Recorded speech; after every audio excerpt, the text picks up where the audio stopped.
Before I say anything, if you didn't watch my last video, you need to go and watch it like right now. And I'm gonna update you guys on the whole ending to that because I know it ended kind of abrupt. I need to clean the garage really bad. I don't know if you can see it, but there's dirt everywhere. So I'm gonna pull the Ginny, park it somewhere, and then pull the 240 out and just do a little sweeping up. And then I'll tell you guys more about the last video, which if you didn't watch the last video, you're gonna be confused. So stop what you're doing, go watch it and come back.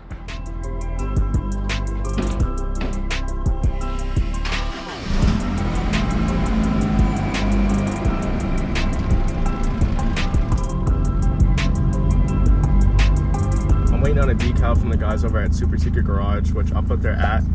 They're pretty cool guys. You guys can go follow them. I'm going to check them out right now to see if their decal got here yet. Weather is pretty iffy. I was trying to go out and get some clips today, show you guys how I film for TikTok and IG and stuff, but we'll see. I need the sun to be out because if the sun's not out, then it's gonna be like cloudy, grayish looking. Your entry has been verified. Please proceed to begin. I forget if I ever showed you guys my startup sequence, but I'll go through it now. 2 circuit breakers, make sure you're neutral. So far right, this is our main power switch. Then we have ECU and alternator light. This is for the gauges. This is for headlights, which I'm not going to turn on now, and then this is fuel. Let's see if we have to sit here for hours cranking this up or if it can start right away. This car is really picky when it comes to that. Like sometimes it'll start right away and sometimes you got to crank it for a million years, press the gas and stuff. I still never got to the bottom of why it does that, and I think I need to. So if you guys know, let me know in the comments why it has so much trouble starting up.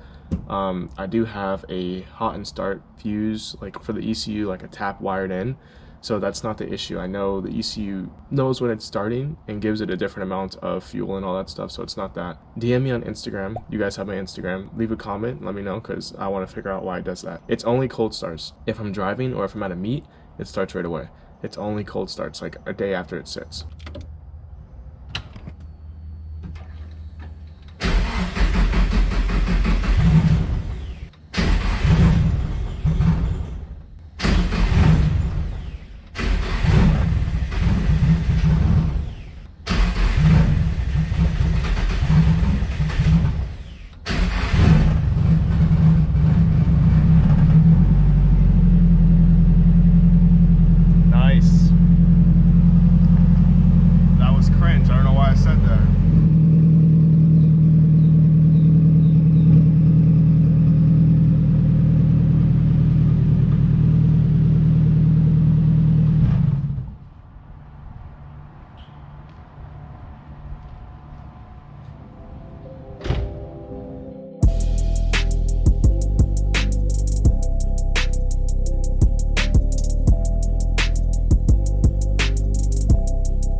Cars are just chilling.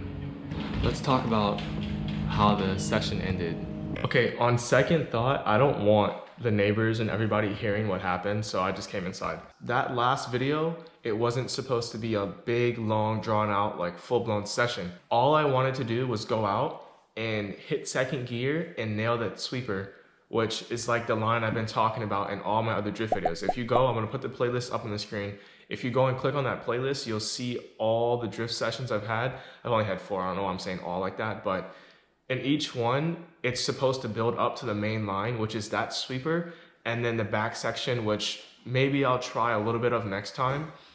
I basically did that first run when I spun out. After the guys left, I went back out, came around the sweeper once, came back around it again, and then the last time I came back around, and then I got out, watched some footage, and then I was thinking to myself, I'm like, should I keep going or should I just chill?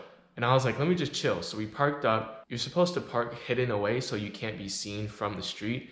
And of course, the guys before us were parked there, so I just never took their spot. You can see us from the street, and so a cop came up to the light, and I'm like, oh, that's a cop. Play it cool, man, just play it cool. And I pulled out my camera.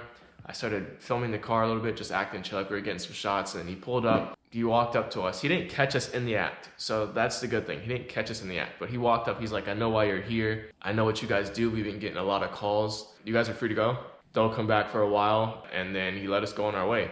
After that, I just drove right home, and that was the end of the video. I think next drift video will have a different spot that I'll be trying with a couple new guys. So if you guys want to see that, make sure you subscribe and stuff.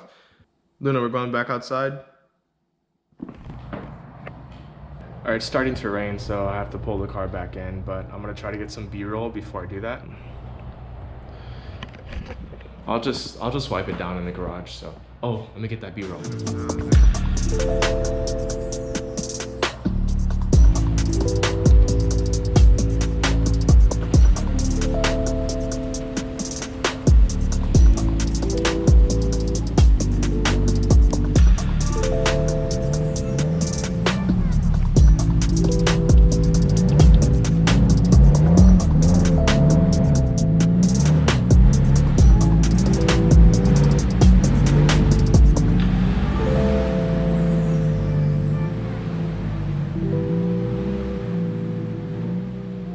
All right, well, this puts a big thump in our plans. I don't drive the car in the rain at all.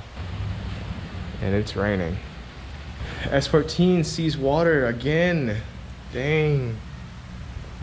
Last 2 times this happened, I had a nightmare issue with the MAF because the air filter got wet. Speaking of that, I need to go and buy the cover, waterproof air cover. And then also the rear is not sealed up and the front's not sealed up. So those are 2 things I need to do before the car can drive in the rain, because right now I can't do that. But let's wipe the car down because I need to do that.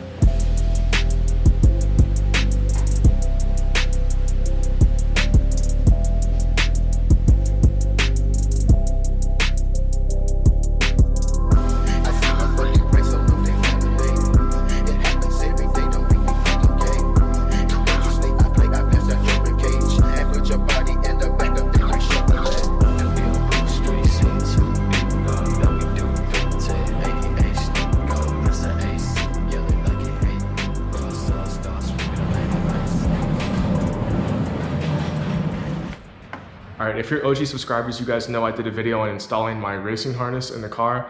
I did that because I had a bucket seat and the track recommends to have a harness with a bucket seat. I don't wear the harness. I put that on there just so I can say I have the harness kind of and maybe just finesse tech.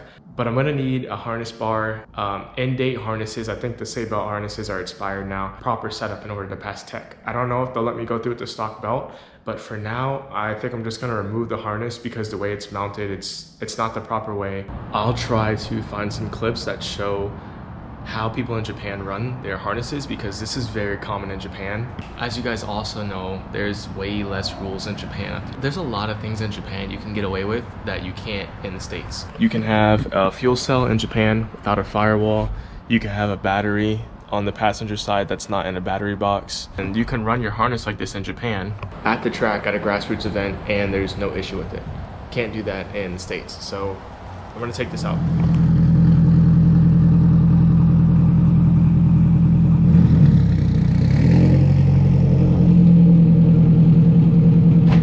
We're in the passenger seat.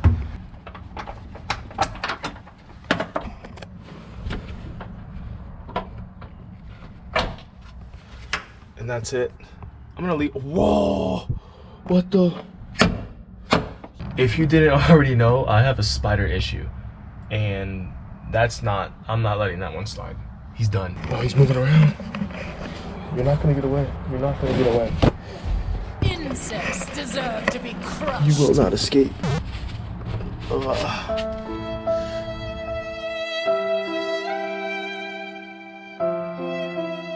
Oh, our good luck drift charm. We gotta take her off. Put her on the shifter for now. Just being careful, I don't want to scratch up my seat. Authentic bride. Wanna keep everything intact.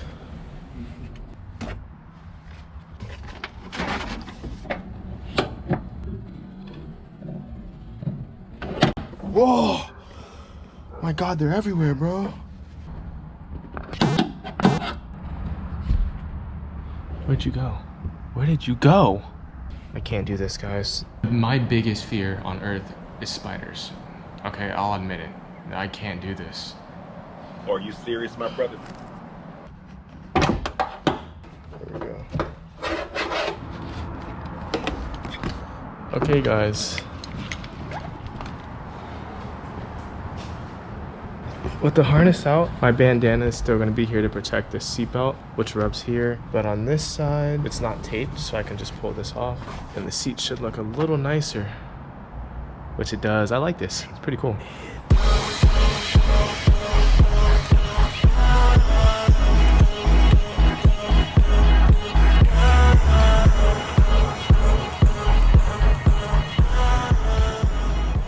Alright, so it's nice and simple, nothing extra that I don't use in the car. No more belts flying around, clanking and stuff. Way less cluttered, a lot more clean. And the seat looks cool, dude. Looks cool. This is all I need. I use this on the street, I use it when I'm drifting. When we get the harness bar and we install that and we do proper belts, then we'll have them. But for now, keep it simple.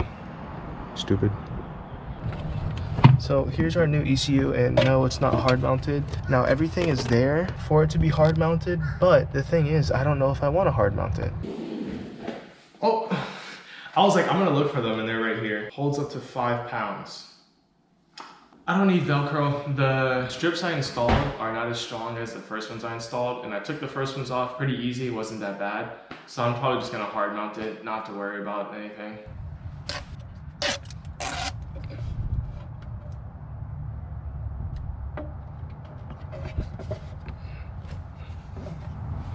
Alright, perfect. Flip this over just like that. This is our tach pickup for our tachometer, which never works. I was gonna put this on in this video. I don't feel like it because it just never works. But what the hell? Alright, the tach harness is zip tied to the AEM gauge harness spool that I got going on there. 2 pieces. I want to clean these seats eventually. Water type clean to get these stains out. Just gonna throw the mat in there for now.